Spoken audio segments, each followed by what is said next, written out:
Today on the podcast, we're sitting down with Dr. Mark Gooden, the Christian Johnson Endeavor Professor in Educational Leadership and the Director of the Endeavor Anti-Racist and Restorative Leadership Initiative in the Department of Organization and Leadership at Teachers College, Columbia University. He's got a new book out, 5 Practices for Equity-Focused School Leadership, offering 5 methods to increase educational equity and eliminate marginalization based on race, disability, socioeconomics, language, gender, and sexual identity and religion. In this interview, I asked Dr. Gooden to bring his work right into our ELA classrooms. You're going to hear his thoughts on what it means to be an anti-racist teacher in the long term, how to listen better to the people in your community, how to fight for diverse books, and more. Are you ready? Let's dive in. Hey there, I'm your host, Betsy Potash, and one-pagers, project-based learning, and choice reading are my jam. I believe in you, and my goal is to help you explore all the creative possibilities you dream of for your classroom. I'm an educator, a chocolate cake aficionado, a traveler who can't wait to get back to Barcelona, and the kind of mom who brings her own mini makerspace to her kid's classroom when she comes to volunteer. I know this for sure, creativity isn't always easy. As a creative teacher, you get parent calls you treasure, and plenty of sidelong comments you'd rather forget. But here's the bottom line. Creative education can ignite a spark in your students and change their lives forever. You and I know this. You're an innovator. And while it's sometimes hard, it's so worth it. So let's explore the world of creative education together. Welcome to the Spark Creativity Teacher Podcast. Well, welcome to the show, Mark. It's so wonderful to have you here. Thank you, Betsy. I wanted to start with a definition that seems simple, but isn't really. So let's dive right in with what does it mean to be an anti-racist teacher, not just in the moment, but on a day-to-day, week-to-week, year-to-year basis? Yes. Well, that's such a great question. So for me, being an anti-racist teacher means, that is a teacher who shows up every day to certainly fight to dismantle inequitable systems, primarily those that show up as where there are racial inequities, and by that I mean there are multiple levels happening in this work around um, inequities that are historical, institutional, and structural, and also to some extent interpersonal. And we tend to hear about the interpersonal ones more, but those teachers who are anti-racist understand those first 3 levels I've just spoken about a little bit.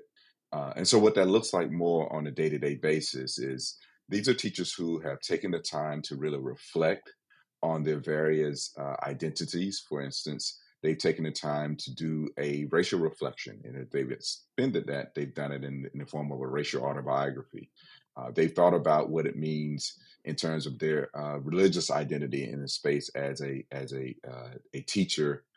Also, we can go down the line. We talk about those different types of identities in 5 practices for equity focused school leadership in our book. So that gives them a chance, once again, going through those kinds of exercises, sets teachers up to be really more aware of the different types of students who come to them who have different types of identities, and in many ways and in many times facing different degrees of oppression around those. And then just a couple more things around the day-to-day and week-to-week. Anti-racist teachers know that it's important to work with a supporting group. If we were talking to folks in terms of a leadership format, we would say equity leadership teams. But I would just say a group of teachers. It could be a professional learning community. It could just be a group of professionals. As your audience might be interested, I started out as a secondary mathematics teacher, and I had a peer group of teachers, and it was so wonderful to engage with them. But it was high pressure because they really held me to really complex questions around pedagogy and practice and how I engage with my students. And so they definitely, with all of these kinds of things, will become anti-racist teachers who would learn to better question and examine the curriculum and just to be better teachers in general. Wonderful. So if I was going to try to sum that up, so an anti-racist teacher would be very self-aware. They would do a lot of reflection on their own history, and their own understanding of their identity. And they would do a lot of reflection around the systems around their school, around their community, their neighborhood, the historical inequities, the possible interpersonal dynamics that could be at play in their school. And then they would try to get support from a learning community. That could be online, that could be a group of other English teachers, it could be a group like within their district that cares about anti-racist work. Is that about right? Yes, beautiful and summary. That was fantastic. Thank you.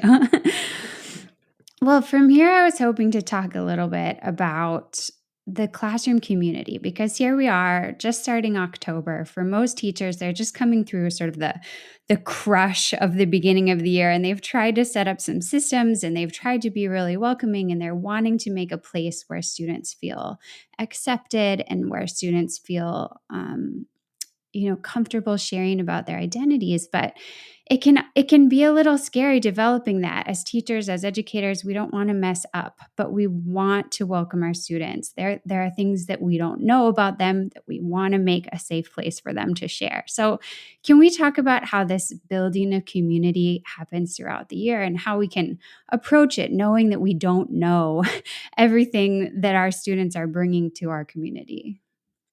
Absolutely. Another wonderful question. So I would say, how at the beginning of the year, teachers are encouraged to have a code of conduct, posted on the walls, and this is what we're Right. going to do. I think another part of that is really having a set of agreements with the students. And I know some teachers do this as well, but just speaking about and having students understand this is how we're going to be with each other in our classroom community. And so what that would entail is this idea that yes, we're going to be engaging with folks and really giving them a space to be themselves. Sometimes this is given shorthand by a lot of folks, but we may say, "Speak your truth." We want students to be able to talk about who they are and feel welcoming and encouraged and affirmed.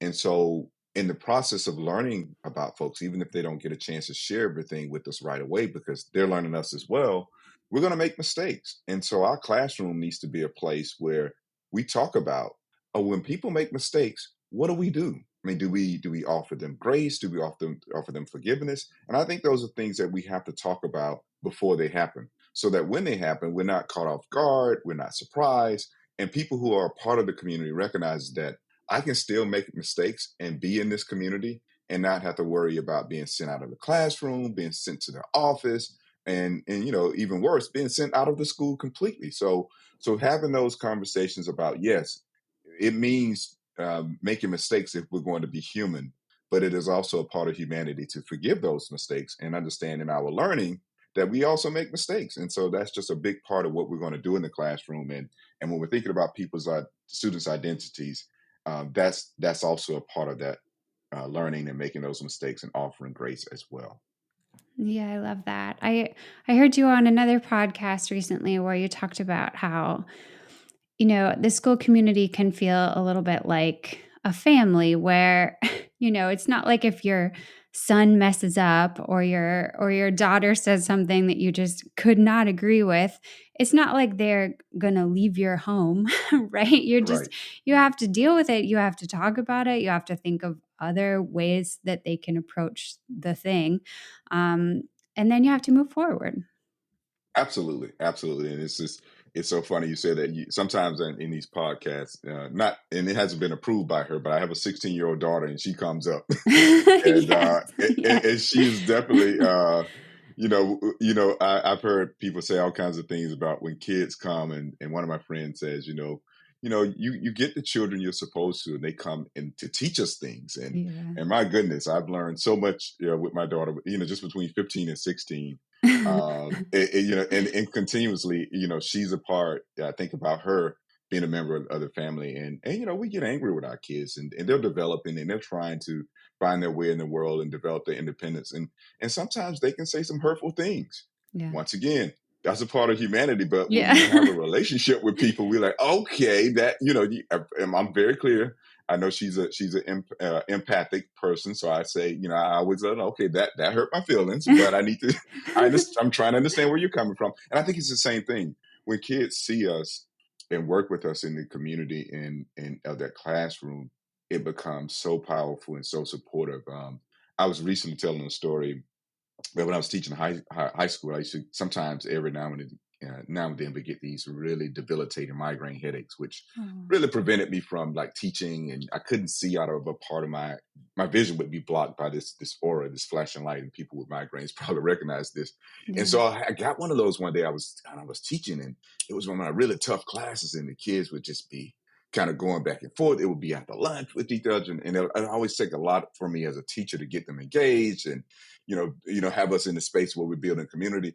And one day I just happened to get a migraine, and I told them and explained to them that I was going to need to put my head down. I don't want to go home, and they just changed. They were like the ones who, really were the ones who challenged me at times. They became like me, like the teachers. They're like, okay, Mr. Gooden's not feeling well, so we're gonna have to do these things, and you're gonna have to be quiet. And I'm like, I can't believe what I'm hearing. But it was a thing that they had seen and they had mimicked. And from my perspective, I understood that they actually appreciated that. Now they never said that directly, but to see them mimic that behavior in that kind of so-called mini crisis in the classroom was just, it was heartening. I was like, oh, I can bring that up again one day and just say, hey, I understand you can be a leader as well, and I saw you in action, which is great. You know. Yeah, that's amazing. What a beautiful offshoot of having a difficult situation yourself. I feel like that happens so often as teachers when we allow ourselves a little bit of vulnerability. Yes, absolutely.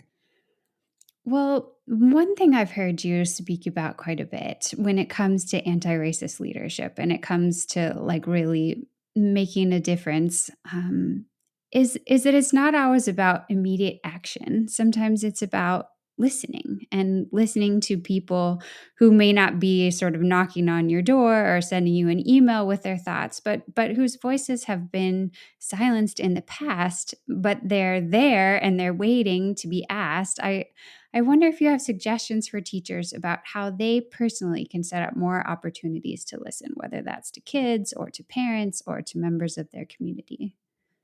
Absolutely.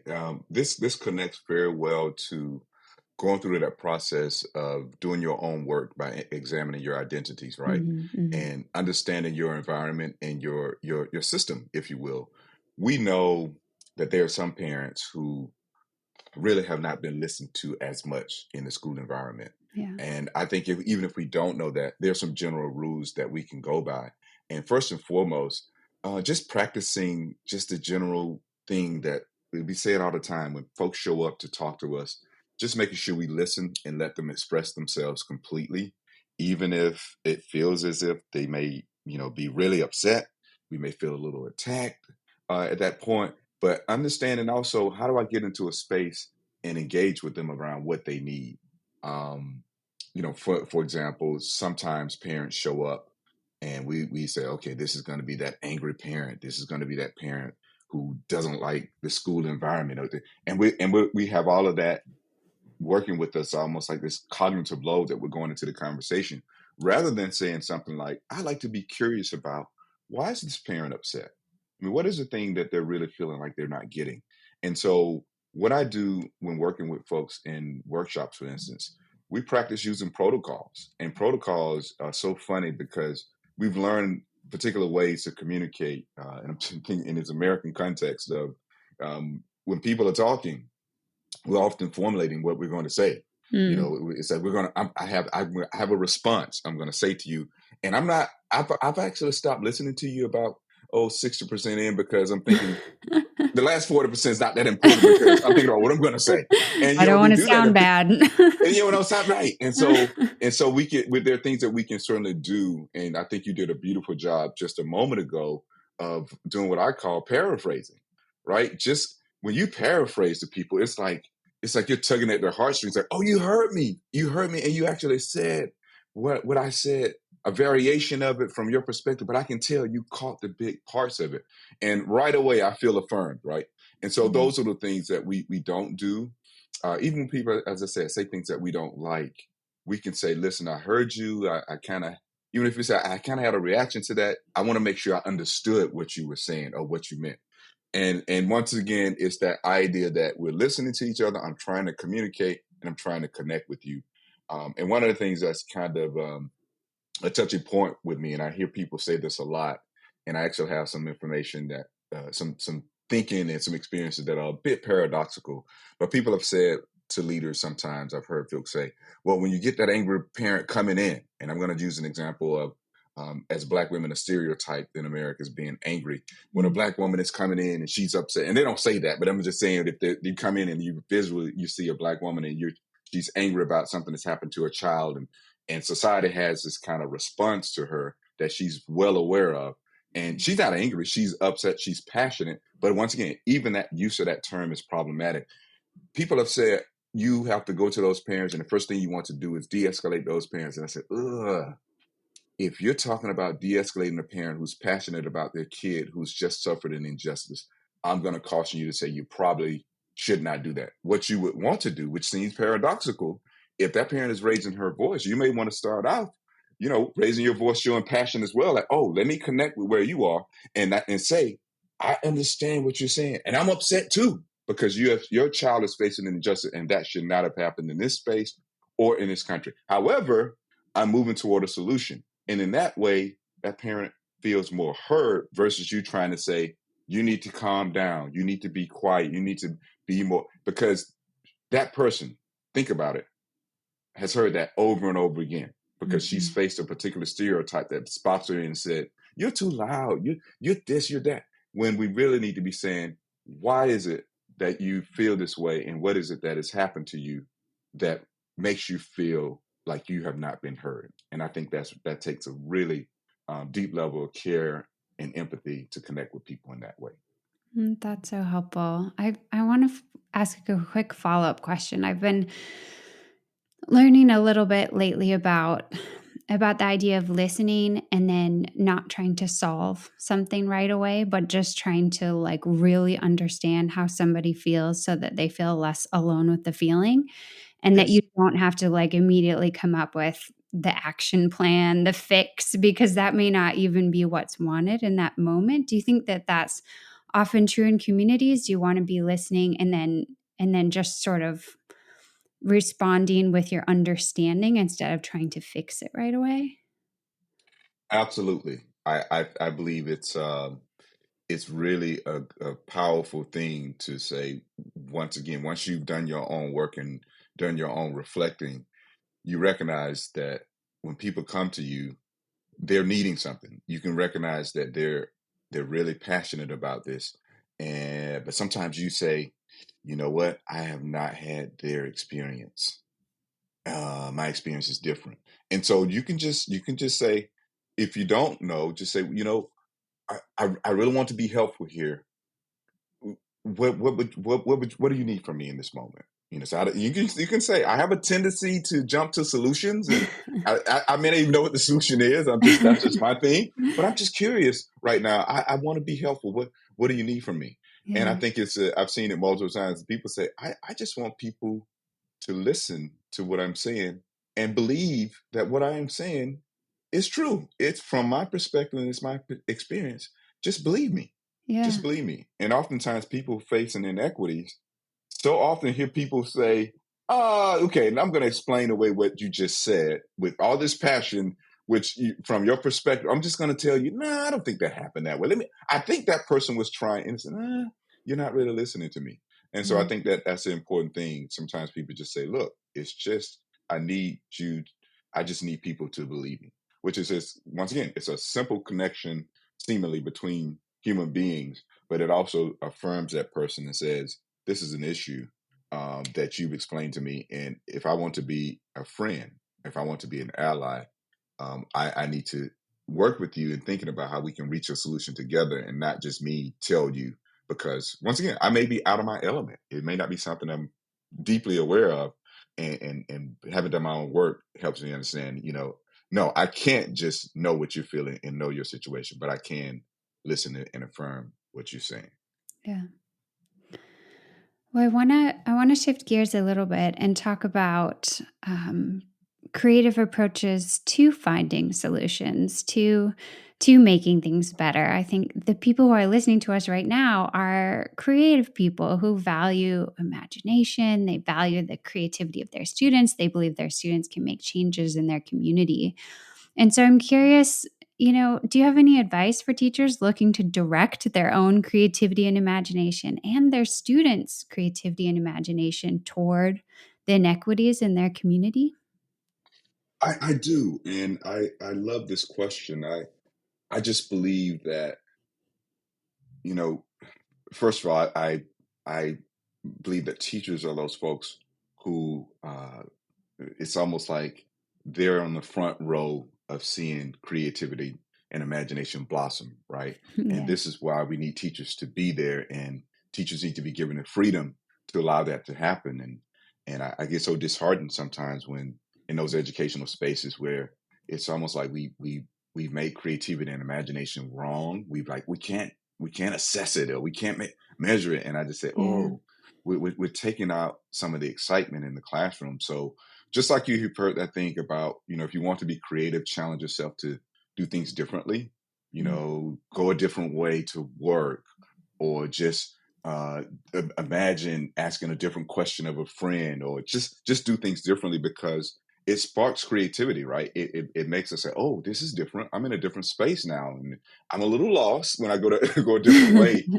But if I give myself the kind of really grace to say, let me learn and be open to making mistakes, but also say, as a teacher, I'm a learner. I mean, I want to try this today, students. Can we do something different? And your kids will be right there with you. Yes, let's do something different, right? And so we know that when we do that, it's going to lead to some things that we don't know about. We know it may look like it's failure for some other folks, but we can use language like we're failing forward. We wanted to see if we could do this and learn a different way, or try things differently around inequities. And then we wanted to say, how about co-learning, with our students? How about co-teaching? How about doing those kinds of things? And I really am excited when I hear us present, um, certainly with kids at age appropriately, some of these issues that we're having in society, and we get their perspective. I was at the American Education Research Association conference last year in Chicago. I actually was one of the planners, and it was a great conference. I'm not biased, but it really was a great conference. I bet it was. Um, yeah, but one of the parts of that conference that was so amazing is we did this piece where we invited student researchers to come as teams. And to me, that was like the most exciting part of the conference, because here you had these kids doing their presentations using their interpretation of the scientific method, or a scientific method. And it was just great because they were working on problems that we all see, but they were giving their perspective. And it was so much imagination and excitement there. And I didn't want to leave. And I think that, but we have to be courageous. We had to say at this conference of professors from all over the country, the largest educational research conference in the world, we had to bring that back. It was done some years earlier, and say, we want to see what researchers who are high schoolers, what they're saying about the work that we're doing. What do they think about our research and our approach to research? And so I think that's another way for teachers to inspire, and even at the classroom level. Once again, I believe teachers can just do those kinds of things. We just have to make sure that we are encouraging them, and not holding them to sometimes what I feel like is rigidity around standards. I think Mm. that curriculum standards are great and we need them, but there are also spaces in there that offer teachers the space to be creative, and we have to be okay with that. Otherwise, we're going to make school a whole lot less exciting for them and the kids they teach every day. Yeah. Yeah. Well, you're definitely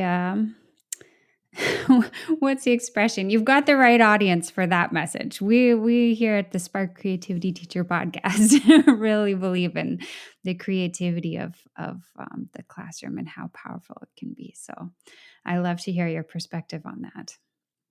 Um, Speaking of which, one thing that we do talk a lot about on this podcast is access to a really wide range of books, diverse, inclusive books that don't play into any kind of single story about any one group of people.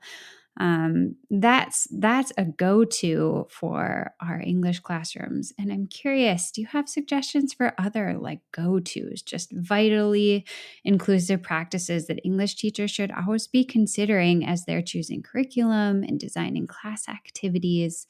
I know this is sort of like a tough question, but I'm gonna throw it over anyway. Yeah, no, I thank you for the question. So, I believe this goes back to the creativity and imagination, which really, in a sense, what I was saying in there is this there's this idea that there's also risk in Mm, being creative and imaginative, but I think we yeah, should, definitely embrace it, it's worth right? it. Yeah. And so I think part of that comes in the books that we can choose for students. One thing I said earlier, and I know teachers are busy. I don't want to give them more work, but I think having conversations with other teachers around curriculum standards, what's in those state standards about what we can use and what's allowed. Like when they say diverse authors, do they really mean diverse authors in the space of what we're hearing broadly? Because I think that there's a tension there, right? And so not to get too far away from it, I think that when there's space to include books from diverse authors, it makes a lot of sense to do so, and I certainly support it. I have a couple of stories I can share. Like my daughter, I talked to her about what she was reading, and I found out that she was going to be reading "The Bluest Eye" by Toni Morrison, Mm. and I said, when you read it, tell me, and then I can get a copy and we can read it together. Like, I'm thinking that'd be like real cool, like a cool dad. And and she didn't resist. So I was like, oh, well, it's not offensive to her. So maybe we can go somewhere with this. And so we read that book, together. And yes, there was some content there, some mature content and Yeah. there was some challenging content. And I asked her, how did the teacher deal with this part? And the teacher said, we can skip over that part if it's going to be traumatic for some people. But the Mm. story itself, and Toni Morrison, who I told my daughter is like one of my favorite American authors, needed to be heard as a Black woman with a very, very powerful story about really some things that have happened in this country. And so it was just wonderful and a creative engagement and with me and my daughter talking about that. But I have to be honest, I know that in some districts it was one of the banned books, That's right? right. Yeah. And so we have to really talk to leaders about how they support teachers in this space of, can we have curriculum standards that say include diverse authors, right? Diverse meaning different from what we've always done over the years, versus this idea of these people screaming critical race theory who actually don't know the curriculum and don't know what it says. And so I think that's where teachers are most powerful, and leaders as well, when they're saying we know our curriculum standards and that's what we're doing.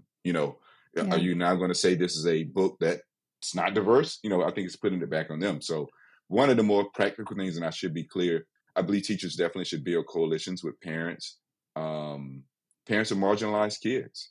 I think, and check in with them. And as we were saying earlier, going back to listening, what is it that you need us to do? What kind of stories would you like us to include if we can do that? Or what would you like the classroom to look like if you have a kid who has been marginalized because of their identity, right? Let's say their gender identity, for instance. What are some of the things? And parents will have great ideas, especially when they're living with those children every day, right? Yeah. Um, and I think it's a partnership. I think by working with those parents, there's evidence of parents who've come together, and said, we want this book to be in the classroom, and we're going to support our teachers in our schools, and we're going to give legislators pushback. And I think that's one of the really important things that comes up. And I have some quotes that's got one or two to talk about that, but I don't want to talk too long in case I'm missing some points. I'll pause and I can come back to it if you need me to. No, I want to hear one of the quotes. That sounds Okay, well, great.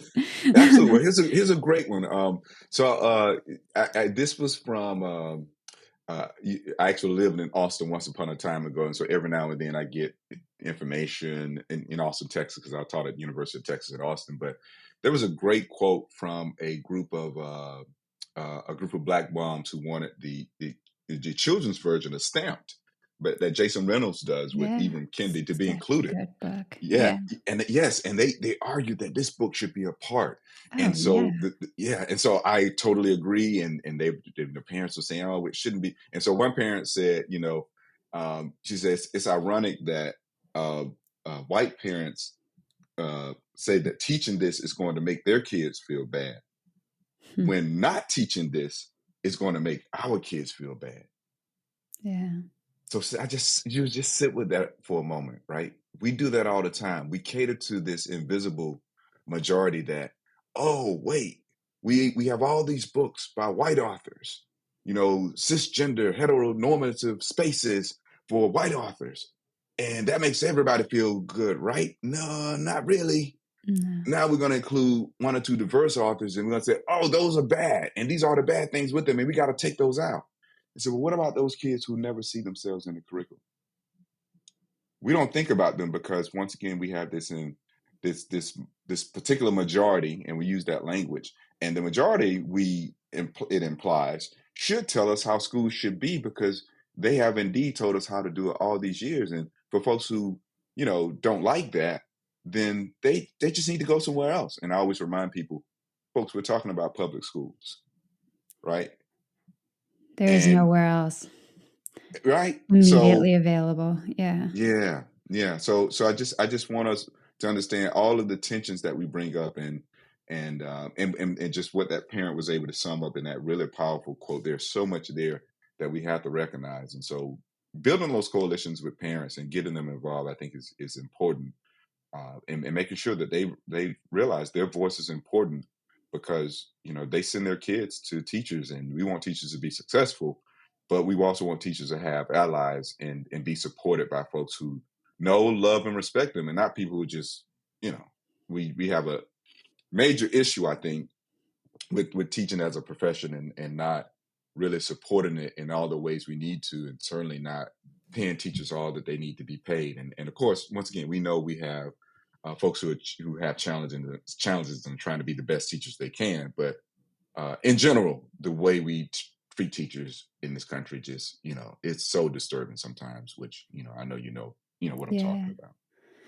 Yeah, yeah. This kind of all leads me into my last question because, it's banned books week this week. And I have been hearing from teachers in my community, one is not even allowed to mention banned books week because the district has decided it's too controversial to even say banned books. Other teachers that I'm working with have had to put tarps over their classroom libraries because they can't possibly read every word of every book to make sure that there's nothing that a parent could find questionable. I've got teachers who have had to change their welcome surveys at the beginning of the year because they're no longer allowed to ask about students' pronouns. Like there are so many things happening in so many classrooms, and the teachers don't want it. They want to be inclusive. They want to have diverse books on their shelves and in their curriculum. And I think they feel so disheartened. And so you're coming from this wonderful perspective of school leadership. And I'm wondering, what action steps do you think teachers can take? They can work with a coalition of parents, and that is a wonderful start. But how can they best work with their leaders and with their, governing officials to make a difference instead of just feeling like, okay, I'm not allowed to do this? Yeah, yes, thank you. And yes, this is really a difficult point in our country, around this, and yet it's not something that doesn't come in cycles, and hasn't Yeah. happened before. Yeah. I think teachers really certainly should build coalitions with those folks that you mentioned, meaning the parents and the leaders. But specifically, I think teachers have to be specific in those conversations around what they're trying to do. For instance, teachers are really looking to teach different kinds of books, because it's a great part of the curriculum. It's a great part of making the lessons more engaging, and having folks learn about each other and this really increasingly more diverse world, right? And so Mhm. we need to remind leaders that it's not just a way to make kids feel seen, uh, but it is very important that kids feel seen in those spaces. So for instance, we're thinking about the attacks on the rights of LGBTQ plus kids, right? Yeah. What happens when those kids don't see themselves? What are some of the consequences? It's not just them walking away feeling bad. We know that when they don't see themselves in the educational classroom, it makes them more susceptible to violence. Yeah. It makes them more, and I don't just mean physical violence. I mean, the kind of mental violence of us using terms in the classroom and not challenging it. I said, I was a teacher over, I just said, 1994 was when I first started teaching. You're talking 30, almost 30 years ago. Kids would casually say, use the term gay in pejorative ways. And if teachers didn't challenge that term, that became a space or breeding ground for saying it's okay to say that. And it's okay, to elbow that kid who acts gay, right? And Mm. if we don't challenge that, it leads to particular kinds of attacks. And this is a safety issue. And this is not just anecdotal, there's research. I mean, if you look at organizations like Glisten, they talk about there's research about how these kids have been marginalized and how many times they're feeling like I'm not a part of the community, so I'm thinking about hurting myself. We know that to be true. And they also face physical violence from peers. So if we're not creating a safe, welcoming, and affirming environment for those kids, aren't we failing them in a way? Aren't we creating a school environment that's not welcoming and affirming and supportive and then also becomes dangerous? So, once again, that may sound like incendiary language to some people, but there are data that really back up what I'm saying. No, And yeah, I and know. teachers are familiar with that, right? And so we have to Yeah. say that, and teachers see that firsthand, one on one, when kids come to the classroom, because they empathetically can sympathize and see that kid who's sitting over there who feels like I'm a little different, I'm a lot different, and now I've been made to feel that way by my peers. And now, as a teacher, you're telling me, "Oh, be aware of that, but don't do anything," right? Because there's some people on the outside who said if you did something about that, it would make their kids feel bad. And I also, by the way, think that that is a very jaded view in terms of what happens in classrooms. I have witnessed firsthand some of the people who are pushing against this, and I'm just being honest. I have seen situations where they have strategized, and that includes making up stories about how their kids are being attacked. Um, and I really worry that we don't want those folks to be the ones who take over education and end up hurting the teaching profession more, I think, than they have to some extent, because, as you know, we are facing a national crisis when it comes to recruiting and retaining, teachers, and it's only so much people can take. So we have to come to the defense of teachers who really are interested in making their classrooms, especially English teachers, right, making Yeah. it more engaging and more interested in exposing to exposing the kids to all these really great works that would make life certainly more exciting, but also would prepare kids to really participate in a democracy that's going to be, once again, increasingly more diverse, not based on people who are using kind of, 20, 30-year-old thinking, like saying, this is how school should be, or this is how it was when I was in school. Like, come on, the world has changed. And we just have to be real honest that we have to be preparing folks um, for a different world, right? Yeah.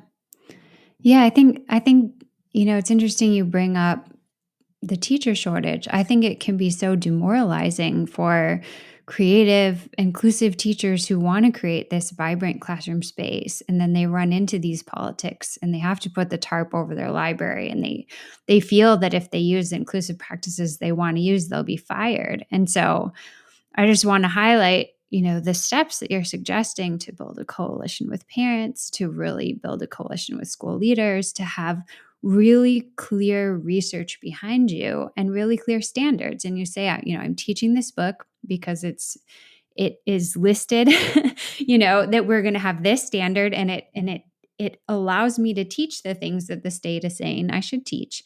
It won this award, it has these examples of literary tropes or whatever, and you just really Hmm. get the research lined up. And the same thing for those inclusive practices. Hey, if I don't refer to this student the way they want to be referred, it increases their likelihood of suicide, and just, but it's like that fine line, because teachers are being let go over things like this. And so it's about taking those steps to build the coalitions, to build the support, to get the community on board as much as possible. But gosh, it's challenging. Absolutely, absolutely. And I do want to say, we talked a little bit earlier just about those responsibilities of leaders, and I have written on this topic of culturally responsive school leadership, and one of the tenets of that theory really discusses this idea of supporting teachers as they engage in culturally responsive pedagogy, as they engage in um, making their classroom more inclusive, more engaging, more welcoming. And I think it's incumbent upon leaders to be there to support their teachers and to provide a buffer for them in these spaces. And I have seen examples where that works. And it's really powerful that it's a different conversation, honestly, when folks who come to the school building and now it's like, okay, I feel like I'm attacking the teacher and say, oh, no, here's a principle that explains to you, this is our policy. So in one example, I'm thinking about the teacher approached the principal and said, look, I would love to teach this book. And I think there's going to be some resistance, but I also, like you say, it's an award-winning book. It's great. It covers the standards in this way, and my kids are really interested in this. They're truly interested in. And the principal reviewed and said, "Okay, we got this," and we're in communication with the parents. And so one of the things that came up was, all right, you may consider this topic, and I'm doing air quotes here, controversial, and extend it to those parents if you would like your child to have, opt out. There's a policy that Right. says that. And so you would think that parents would say, oh, okay, they've given me choice. Wonderful. No, it's like, nope. I don't want to just opt out. I want to control the curriculum. You should not be. But see, now you're looking at from a perspective. In another part of my life, I teach school law courses, and so this becomes a question of, do parents outside get to determine what the curriculum is for all the kids in the classroom? And the answer to that essentially is no. Right? It's Thank no. You goodness. don't get, because if that would mean that they determine everything. That would mean that they could tell teachers and leaders everything about the educational process just because they went to school for 12 years. Like, no, you're not the expert in this area. You don't get to do that. And I think when an administrator says to them, like, oh well, no, on my school law class, I seem to remember, it is a different conversation. And so I Mm, always say it's incumbent upon leaders to make sure that they are being a part of that, stepping up and saying, we're locking elbows with our teachers when they tell us this is what they need in the classroom, and I tell you this is how it's supported by this policy, not in something that kind of this blanket thing of, no, you can't do any of that. And so those are going to be some points of tension going forward. Um, my hope is that many we don't lose any, but I know that it is making it more difficult to recruit and retain good teachers. And so I don't want that to be our narrative, that we ran so many teachers out of this profession because we didn't stand up for our teachers when we really were called to do so and needed to do so. yeah. Well, I love the thought of having an administration in every school like the one you just described. Maybe some of our listeners need to become principals too. Maybe, yes, absolutely. Well, Mark, thank you so much for coming on. It's been a pleasure speaking with you. I want to give you a chance to let teachers know about your new book and just find out how they can follow along with you. Absolutely. So thank you, Betsy, for having me. I refer to the book as Five Practices for Equity Focused School Leadership.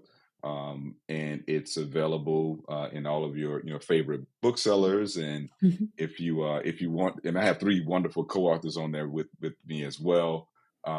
If you want to get in touch with me, you can reach me on, I guess it's X, formerly known as Twitter, at Gooden PhD. And you could also reach me on Instagram. It's the same thing, at Gooden PhD, and that's Gooden PhD, like the degree. And finally, if you want to reach out on a via webpage, it's goodenphd again.com. So we'd love to hear from you and engage with you further. Perfect. I'll link that all up in the show notes. Thank you, Mark. Awesome. Thank you so much, Betsy. Thanks so much for joining me today for this conversation with Dr. Mark Anthony Gooden of Columbia. Until next time, take care of yourself and stay creative.